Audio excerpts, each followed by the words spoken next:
Nazario দিনহো কাকাদের পর ব্রাজিলে যে দলটা ছিল, নেইমারের মতো স্কিল, দানি আলভেসের মতো ডেডিকেটেড প্লেয়ার, থিয়াগো সিলভার মতো ওয়াল, মার্সেলোর মতো ম্যাজিক্যাল পাস, ডেভিড লুইসের সেই দৌড়, উইলিয়ান অস্কারের ম্যাজিক, কৌতিনহোর মতো ডি বক্সের বাহির থেকে কিক, এসব আর ব্রাজিল ম্যাচে দেখা যায় না।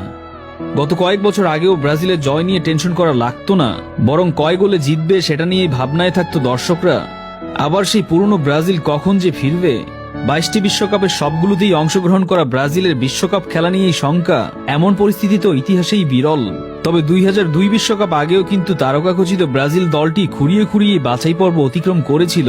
সেবার মূল পর্বে কি ঘটেছিল তা আমাদের সবারই জানা। এবারও কি তেমন কিছুর প্রত্যাশাতেই ব্রাজিল সমর্থকরা বুক বাঁধবে? তার উত্তর সময়ই দেবে।